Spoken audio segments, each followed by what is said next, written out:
Welcome back, everyone, to today's story. Today, we're about to witness a tragedy even more painful than death itself. A heartbreaking misunderstanding that turns family love into hatred. A crashing sound tears through the hospital room. A bowl of hot bird's nest soup is splashed right onto the future mother-in-law. Tien cowers in the corner, her eyes wild with panic, pointing straight at Jack's own mother and screaming, "It was you! You're a murderer! You pushed me off the cliff! Oh my God! What is happening? Why has the tender care of a new mother-in-law turned into terror in Tien's eyes? Have the shattered, bleeding fragments of her memory deceived her, making her see her savior as an enemy? What will Jack do, standing between the two women he loves most, his innocent mother and his terrified fiancé? Right now, hit that like button and subscribe to give Jack strength in this cliffhanger situation. Don't forget to turn on the notification bell so you don't miss the breathtaking events coming up. The truth about these deadly false memories starts right now. After that slight movement of her ring finger, the recovery room seemed to hold its breath. Jack sprang up like a coiled spring, bringing his face close to Tien's. His eyes were wide, afraid to blink, scared he had just imagined it. Tien, can you hear me? Move again, please, Jack whispered, his voice trembling. And then the miracle actually happened. Tien's long lashes fluttered. Her heavy eyelids struggled to open. The bright ceiling light made her squint and frown in discomfort. Jack quickly reached up to shield her eyes, an unconscious act of care he'd done 1,000 times.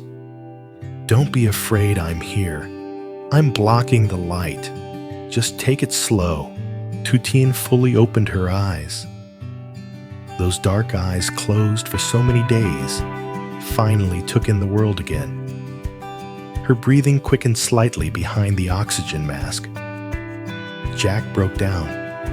He wanted to scream to the world that his wife was awake, but he held it back. He squeezed her hand, pressing it to his cheek, tears streaming down. "You're awake. You're really awake. Thank God.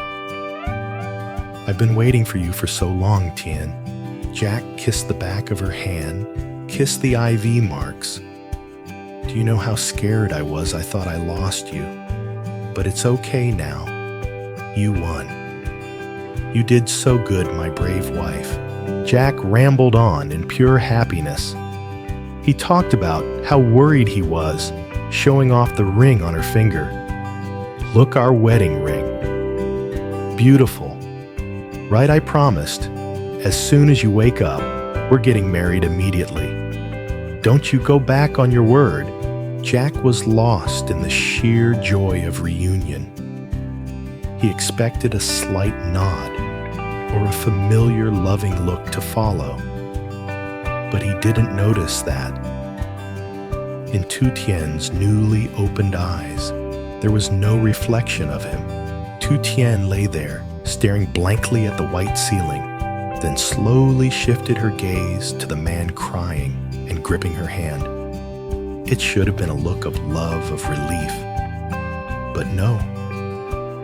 It was an empty stare. A stranger's stare. A look filled with confusion and fear. She pulled her hand back.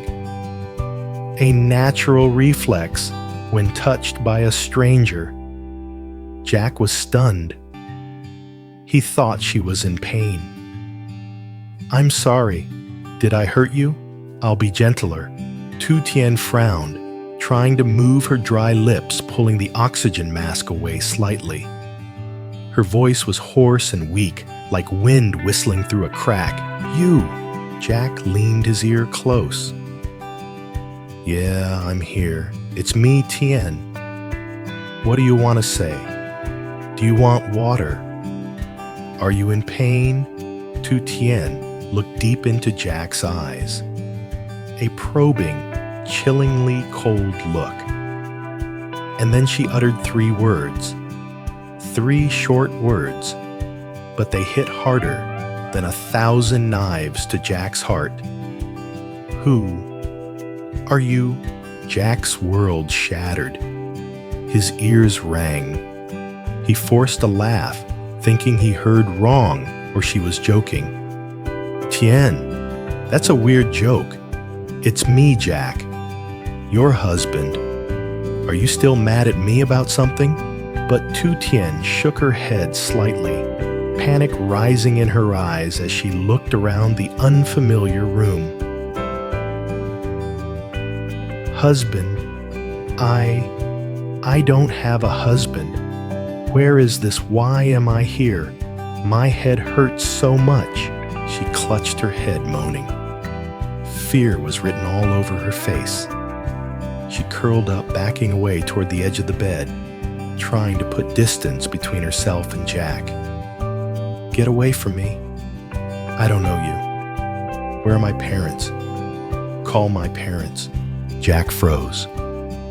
His arms dropped to his sides. A cold chill ran down his spine. The wife he had just sold, his entire fortune to save the person he loved more than life itself, was now looking at him like he was a kidnapper. Jack hit the call button in a panic. Doctors and nurses rushed into the room, running checks on Tien. After a series of examinations and memory tests, the head doctor signaled for Jack to step out into the hallway. The doctor's face looked troubled. He patted Jack's shoulder. Calm down and listen to me.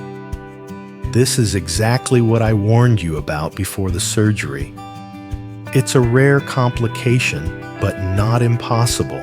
Jack gripped the doctor's shoulder, his voice cracking. Complication? You mean she forgot me?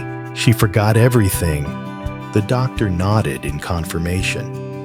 That's right. She is suffering from dissociative amnesia, combined with the effects of anesthesia and her previous brain injury. You have to understand the human brain has a very strange defense mechanism. She went through too many consecutive traumas, betrayal, the fall getting lost in the forest, and the pain of cancer. To protect its owner from collapsing, her brain chose to wipe the slate clean or lock away those painful memories. And unfortunately, she forgot the happy memories attached to that time, including you. Jack leaned against the wall, slowly sliding down to the floor. He let out a twisted, bitter laugh. Forgotten everything. Forgotten the enemies, forgotten the saviors, and forgotten this husband too. The doctor tried to comfort him. Don't despair. This is just a temporary condition. Her other brain functions are normal. She needs time to recover. It could be weeks, months, or longer for the memories to slowly return. The most important thing right now is not to force her to remember immediately. That will put pressure on the brain and make the condition worse. Just take care of her, get to know her again from scratch. Let her fall in love with you all over again. Love again from scratch. It's easy to say, but for a bleeding heart like Jack's, playing the role of a stranger in front of his own wife was pure torture. Jack went back into the hospital room. Tien had been given a sedative and had drifted off to sleep. He sat in his familiar chair, looking at her peaceful face. Just minutes ago, he was dreaming of a wedding of children. Now between them stood an invisible wall named amnesia. Jack picked up her hand, intending to kiss it, but remembering how she recoiled earlier, he stopped. He only dared to place his hand lightly on the blanket. "It's okay, Tien," Jack whispered to himself, tears rolling down again. "It's okay if you forget. Forget the suffering in the forest. Forget the evil stepmother. Forget the cruel loan shark. Maybe that's a good thing. Heaven wants you to find peace. The only tragedy is, you forgot me." He looked at the loose wedding ring on her finger, his heart cutting into pieces. "But I won't give up. The doctor said to be patient. Fine, I will be patient. I waited for you to wake up. I can wait for the day you call my name. If you don't remember who I am, I'll introduce myself from the beginning. Hi, I'm Jack. I'm the man who loves you most in this world. We'll date again, flirt again, fall in love again. I will make your heart flutter one more time, I promise." That night, in the cold hospital room, a man sat awake all night, gnawing on his loneliness, right beside the person he loved. He began planning the journey to court his own wife. A journey promising many tears, but also full of hope. Ladies and gentlemen, Tien is awake, but her memory has been wiped clean. She has returned to a blank slate. This might be a painkiller for her soul after so many tragedies, but it is also an extremely dangerous double-edged sword. Just imagine, Tien doesn't remember Jack as her husband, so she will guard against him, keep her distance. But more importantly, she doesn't remember the faces of her enemies either. The ex-mother-in-law and Hung have been arrested. But what if they have accomplices? What if someone exploits her memory loss to approach her posing as family or friends to harm her, or steal the assets Jack is trying to protect? Tien is now like a child lost among wolves, completely unable to defend herself or recognize danger.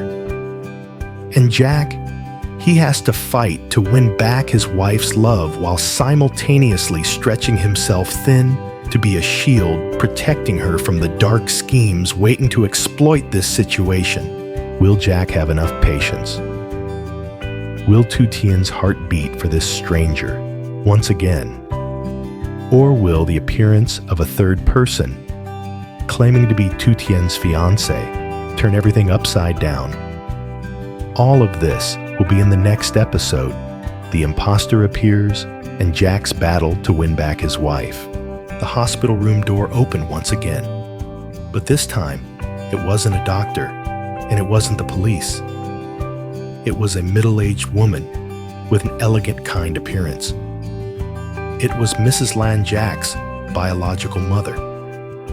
Hearing that her future daughter-in-law was in an accident, had just had surgery, and lost her memory, she flew back immediately from abroad. Stepping into the room, seeing Tien looking tiny amidst the machines, her head wrapped in white bandages, staring blankly at the ceiling, Mrs. Lan couldn't hold back her tears. She set her bag down and rushed to the bedside. Jack stood up, giving his seat to his mother. "Mom, you're back." "She's awake, but..." Mrs. Lan nodded, signaling her son to be quiet. She gently took Tien's gaunt hand, warming it in her own. Tien pulled her hand back by reflex, her eyes once again filled with suspicion. Who are you?" Mrs. Lan smiled a smile as gentle as a spring stream, trying to dispel the fear in the young girl's eyes. "Don't be afraid, child. I am Jack's mother. I am your future mother-in-law." Mother-in-law. Those two words rang in Tien's head like a jarring broken bell. She frowned. A cold chill ran down her spine. In her empty subconscious, the word mother-in-law did not conjure the image of the gentle woman sitting before her. Instead, it summoned a dark shadow, a shrieking voice, and a shove. Tien clutched her head as a sharp pain shot through it. Seeing this, Mrs. Lon quickly reached out to stroke her hair, her voice soothing. There, it's okay if you don't remember yet. Just think of me as a family member taking care of you. I'll stay here with you. I'll cook porridge. I'll nurse you back to health. Then you two will have your wedding, and I'll take care of everything for you. The kindness was real. But tragically, to Tien right now, it felt like a sweet trap. She lay still, not daring to resist, but her eyes remained wide open, watching Mrs. Lon's every move like a wounded animal guarding against a hunter. Over the next few days, Mrs. Lon truly turned the hospital room into a home. She spared no effort from wiping Tien down and changing her clothes to going into the hospital kitchen herself to slow cook the most nutritious porridges. She wanted to use sincere, motherly love to make up for the suffering her future daughter-in-law had endured. She wanted Tien to feel that not every mother-in-law is cruel. One afternoon, Mrs. Lon brought a fragrant bowl of bird's nest soup with lotus seeds to the bedside. "Come on, dear, sit up and eat a little while it's hot. I've been stewing this since morning. I took all the bitter cores out of the lotus seeds, so it's sweet." Mrs. Lan scooped a spoonful of porridge, blowing on it gently to cool it down, then brought it to Tien's lips. "Open wide. Be a good girl, just one bite." Tien looked at the spoon, then at Mrs. Lan's smiling face. Suddenly, a flash of an image sparked in her mind. Zap! It wasn't Mrs. Lan. It was another face. Older, haggard, but with eyes as sharp as razors. That woman had also handed her something. Not porridge. What was it? A debt note or a fake plea for help? Memories rushed back in a chaotic flood. Tien saw the spinning forest. She saw that woman lunging at her. "Eat my child." Mrs. Lan's voice in reality. "Save me." The ex-mother-in-law's voice in her memory. The two voices overlapped, sending Tien into a panic. She swiped her hand violently. Crash! The bowl in Mrs. Lan's hand flew to the floor, shattering into pieces. Hot porridge splashed onto Mrs. Lan's hand, making her jump and hiss in pain. Don't come near me. You want to hurt me. You want to steal my gold, don't you?" Tien screamed, shrinking into the corner of the bed, pulling the blanket over her head, trembling uncontrollably. Jack, who was peeling fruit nearby, rushed over. "Tien, what's wrong? This is my mom. It's Mom Lan." Then he turned to his mother, checking her hand for burns. "Mom, are you okay?" Mrs. Lon waved him off, suppressing the pain, her eyes red as she looked at her terrified daughter-in-law. "I'm fine."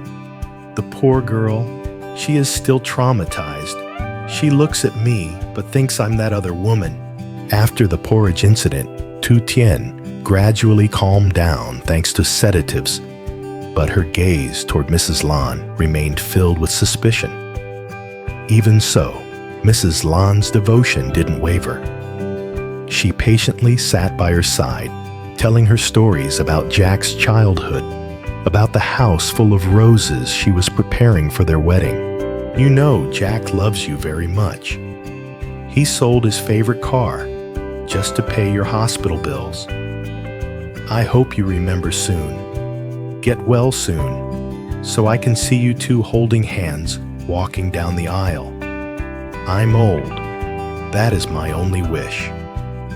Mrs. Lan's whispers were like a slow, steady rain. They began to seep into the deepest hidden corners of Tien's damaged brain. Shattered memory fragments started to surface, but they weren't seamless. They were like broken glass, sharp and disjointed. That night, in a fitful sleep, Tien saw herself standing on a cliff edge. The wind was blowing hard, bone-chilling cold. She felt a hand grab hers. The hand was warm. Was it Jack's hand or Mrs. Lan's? But then the image shifted abruptly. The hand became rough, calloused, and another hand covered in grotesque tattoos. "Let go, thief!" Her own scream echoed in her head. Tien felt herself falling. The feeling of missing a step was real. The impact of her head hitting the rock was real. Blood, bright red, flowing down, obscuring her vision. In the dream, she saw the face of the woman who pushed her. Was she laughing or crying? And then that face slowly morphed, turning into the gently smiling face of Mrs. Lan. "No!" Tien bolted upright, drenched in sweat, gasping for air. She looked around. The hospital room was silent. Mrs. Lan was dozing off on the folding chair next to the bed, her hand still loosely holding the corner of Tien's blanket to keep her warm. Tien looked at Mrs. Lan. In that twilight moment between sleep and wakefulness, she couldn't tell reality from a dream. She saw Mrs. Lan looking exactly like the woman in her nightmare. She reached up to touch her head, where the surgical scar was still throbbing. Why? Why is she here? Does she want to kill me again? That twisted thought began to take root in her mind. Tien tiptoed off the bed. She wanted to escape.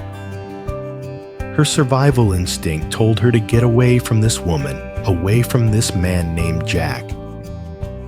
She thought they were on the same side, that they were holding her captive. Her feet touched the floor, and her legs felt weak, ready to collapse. She held on to the wall, feeling her way toward the door. Just then, lightning flashed outside, casting her shadow clearly against the wall. Mrs. Lan started awake. Seeing the empty bed, she panicked. "Tien, where are you going? You can't walk yet." Mrs. Lan rushed to support her. The moment her arm touched Tien's shoulder, Tien reacted violently. She shoved Mrs. Lan's hand away, slamming her back against the door. "Don't touch me. You are all liars, I remember now." Mrs. Lan and Jack, who had just run out from the bathroom, froze. Jack was overjoyed. You remember who I am, right?" Tien looked at Jack, then at Mrs. Lan with eyes full of hatred and fear. The fragmented memories pieced together incorrectly had created a cruel verdict. She pointed a finger at Mrs. Lan's face, her voice trembling, but murderous. "I remember. You. It was you who pushed me off the cliff. You are a murderer." Mrs. Lan stood paralyzed, the blood draining from her face. She stepped back, clutching her chest. "Oh my God. What are you saying, Tien? I'm Mom." "Mom. Lan. No." It was these eyes. It was this voice. "Don't try to trick me anymore. You want me dead to steal my assets, don't you? Help someone save me." Tien screamed frantically. She grabbed the flower vase on the table and hurled it at Mrs. Lan. Crash! Shards flew everywhere. Blood started seeping through Jack's pant leg as he dove in to shield his mother. a scene of utter chaos and heartbreak. The devoted mother suddenly became the perpetrator in her daughter-in-law's twisted memory, and Jack stood helpless between the two women he loved most, watching the tragedy tear his family apart. Ladies and gentlemen, the worst has happened. Tien remembered, but she remembered wrong. The traumatic brain injury and the overwhelming trauma caused her mind to overlay the image of the ex-mother-in-law onto the new mother-in-law. Mrs. Lon's devoted care accidentally became a source of terror. Her urging for the wedding became a threatening pressure. Now, Tien believes Jack and his mother are villains holding her prisoner. What will she do next? Run away, or take dangerous measures to defend herself? And Jack, how can he clear his mother's name when in his wife's eyes he is an accomplice? Can Mrs. Lon withstand the shock of being accused of murder by her own daughter-in-law? The ghost of the ex-mother-in-law, though behind bars, is still extending its tentacles to destroy their happiness once again through these chaotic memories. The next episode will feature Tien's escape in the stormy night and the truth about the mysterious third person smiling smugly in the shadows.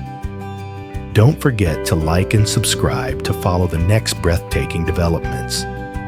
Thank you for listening. Goodbye, and see you again.